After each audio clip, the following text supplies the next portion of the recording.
اللہ کے رسول غیب دا نبی صلی اللہ علیہ وسلم نے فرمایا سب سے زیادہ موت کے وقت اگر کسی کو تکلیف ہوتی ہے تو بے نمازی کو تکلیف ہوتی ہے. قیامت کے دن سب سے زیادہ عذاب اگر کسی کو ہوگا تو بے نمازی کو ہوگا. ایک حدیث سن لیجئے جس کو علامہ عثمان ابن حسن نے درۃ الناصحین کے اندر نقل کیا ہے. یہ حدیث سن لیں, اس کے بعد ایک اور بات کر کے بات مکمل کرتے ہیں. دل کے کانوں سے سننا. میرے آقا صلی اللہ علیہ وسلم کے دیوانوں, اپنی بات نہیں کر رہا ہوں, کتاب کے حوالے سے مصطفیٰ جان رحمت کی بات کر رہا ہوں. اے میرے بھائیو, کھیل کود میں کب تک زندگی گنواتے رہو گے؟ اے میرے بھائیو, کب تک اللہ سے دور بھاگتے رہو گے؟ اپنی بہنوں سے بھی کہتا ہوں, جہالت کی زندگی کب تک گزارو گی؟ کب تک سیریل, فلمیں, گانے, باجے, تماشوں میں مصروف رہو گے؟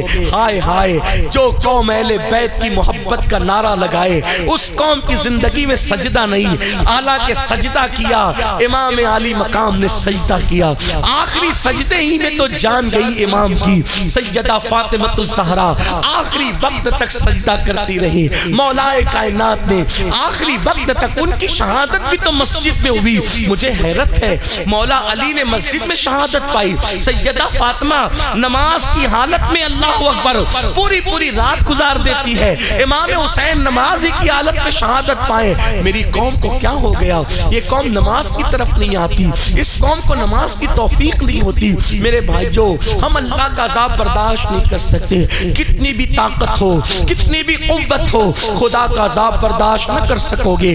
آئیے صاحب درۃ الناصحین سے ایک روایت سن لیتے ہیں, اپنی بات نہیں, رسول اللہ کا فرمان. ایک بار ایسا ہوا, میرے آقا اپنے یاروں کے ساتھ مسجد نبوی میں جلوہ گر ہیں. میرے سرکار مسجد نبوی میں جلوہ فروز ہے. ایک جوان روتے ہوئے مسجد نبوی میں آتا ہے, اور مسجد نبوی میں آنے کے بعد اس کی آنکھوں میں آنسو تھے. اللہ کے رسول غیب دا نبی صلی اللہ علیہ وآلہ وسلم اس کو روتا ہوا دیکھ کر اس کے حال زار پہ رحم کرتے ہوئے اس سے پوچھتے ہیں, اے جوان تو کیوں رو رہا ہے؟ تیرے رونے کی وجہ کیا ہے؟ تیری آنکھ میں آنسو کیوں ہے؟ اس جوان نے کہا, یا رسول اللہ صلی اللہ علیہ وآلہ وسلم, میرے ماں باپ آپ پہ قربان. آقا میرے باپ کا انتقال ہو گیا, میرا باپ مر گیا, میں دیہات میں رہتا ہوں, میرے باپ کو نہ کوئی غسل دینے والا ہے, نہ کوئی کفن پہنانے والا ہے. یا رسول اللہ اس لیے میں رو رہا ہوں, میرے باپ کی موت کے بعد بھی نہ کوئی غسل دینے والا,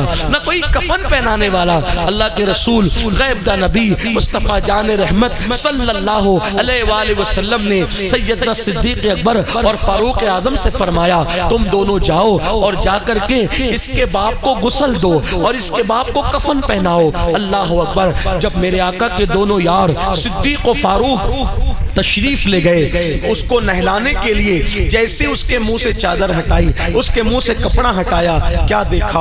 اس کا منہ کالے سور کی طرح تھا, اس کا منہ کالے خنزیر کی طرح تھا. یعنی اس کا منہ انسانوں کی طرح نہیں تھا بلکہ کالے سور کی طرح, کالے خنزیر کی طرح. یہ بات میری نہیں ہے میرے بھائی, صاحب درۃ الناصحین اس کے ذمہ دار ہے. یہ مصطفیٰ جان رحمت کا فرمان ہے, جس کے کہنے پہ خدا کو ایک مانا ہے, جس کے کہنے پہ قرآن کو اللہ کی کتاب مانی ہے, اس رسول کا فرمان سن کر کے لرز جاؤ, اپنے آپ کو تباہ نہ کرو.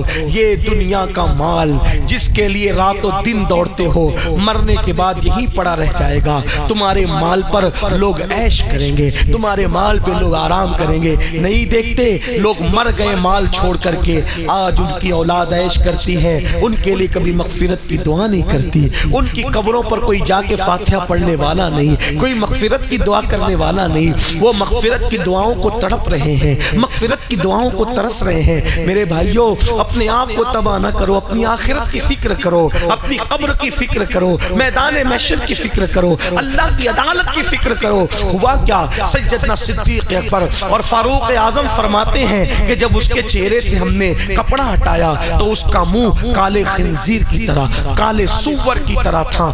جیسے ہی ہٹایا پیروں کے نیچے سے زمین کھسک گئی, زمین نکل گئی، فوراً اس کے منہ پہ کپڑا ڈالا اور ایک قاصد کو اللہ کے رسول غیب دا نبی صلی اللہ علیہ وآلہ وسلم کی بارگاہ میں بھیجا۔ جب قاصد حضور کے پاس آیا تو کہا یا رسول اللہ صلی اللہ علیہ وآلہ وسلم، صدیق و فاروق کو آپ نے اس کو غسل دینے کے لیے اور کفن پہنانے کے لیے بھیجا، لیکن اس کو کیسے غسل دے، کیسے کفن پہنائے؟ اس کا منہ تو سور کی طرح، کالے خنزیر کی طرح ہو گیا۔ اس دیہات میں اللہ کے رسول علیہ الصلوۃ والتسلیم بنفس نفیس تشریف لائے، میرے آقا بذات خود وہاں پر اس دیہات میں تشریف لائے، اور آنے کے بعد میرے آقا علیہ السلام نے پھر اپنے ہاتھ اٹھائے اور دعا کی، اے اللہ اس کا منہ ٹھیک کر دے، اس کا جو منہ کالے سور کی طرح، کالے خنزیر کی طرح ہوا ہے، اس کا منہ ٹھیک کر دے، اس کا منہ درست کر دے۔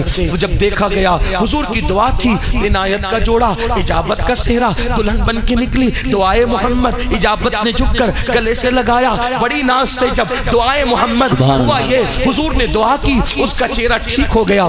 فوری طور پہ صحابہ نے، اصحاب مصطفیٰ نے غسل دیا، غسل دینے کے بعد کفن پہنایا، کفن پہنانے کے بعد صحابہ کرام نے پھر اس کی نماز جنازہ پڑھی، صحابہ نے اس کی نماز جنازہ پڑھی۔ نماز جنازہ کس نے پڑھی؟ صحابہ نے۔ میرے بھائیوں توجہ کرنا، کسی مسجد کے امام نے نہیں، ہم جیسے مولوی صاحب لوگوں نے نہیں، اللہ اکبر، ہم جیسے پیر صاحب لوگوں نے نہیں، بلکہ اصحاب مصطفیٰ نے روئے زمین پر، روئے زمین پر چشم فلک نے اور پشت زمین نے انبیاء کے بعد اگر سب سے بہترین کوئی مخلوق دیکھا ہے تو اس کو اصحاب مصطفیٰ کہتے ہیں، اسے صحابہ کہتے ہیں۔ صاحب درۃ الناصحین کے مطابق صحابہ نے نماز جنازہ پڑھی، اور نماز پڑھنے کے بعد جب اس شخص کو قبر میں رکھا جانے لگا تو کسی نے دھیرے سے کہا، پہلے تو اس کا منہ کالے سور اور خنزیر کی طرح ہو گیا تھا، اب مرنے کے بعد جب منہ ایسا ہوا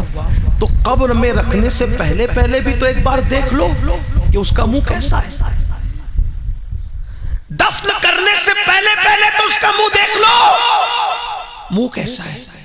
جب نماز جنازہ کے بعد اور دفن سے پہلے پھر کپڑا ہٹایا گیا چہرے سے تو اب بھی اس کا منہ کالے سور کی اور کالے خنزیر کی طرح تھا۔ اگر آج کسی کا منہ ایسا ہو جائے تو کتنا ہنگامہ ہوگا؟ اس وقت ہوا۔ دیکھنے والوں میں ہمت تھی، طاقت تھی، اللہ کے رسول زمین کے اوپر ظاہری طور پہ موجود تھے۔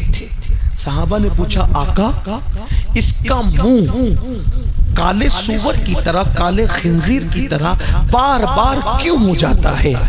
تو میرے آقا نے خود کوئی جواب نہیں دیا، فرمایا اس کے بیٹے کو بلاؤ۔ جب اس کے بیٹے کو بلایا گیا تو فرمایا، تو سچ بتا، میرا اللہ کسی پہ ظلم نہیں کرتا، میرا اللہ کسی پہ ظلم نہیں کرتا، زیادتی نہیں فرماتا، میرا اللہ تو اپنے بندوں سے بہت پیار کرتا ہے، وہ کسی کو اس طرح کی سزا بلا وجہ نہیں دیتا۔ تجھے بتانا ہوگا کہ تیرے باپ کا جرم کیا تھا، تیرا باپ کرتا کیا تھا، کیا کرتا تھا تیرا باپ؟ تو اس جوان نے کہا، یا رسول اللہ صلی اللہ علیہ وآلہ وسلم، میرا باپ ہر نیکی کرتا تھا، لیکن جب نماز کا وقت آتا تھا تو نماز کے وقت میں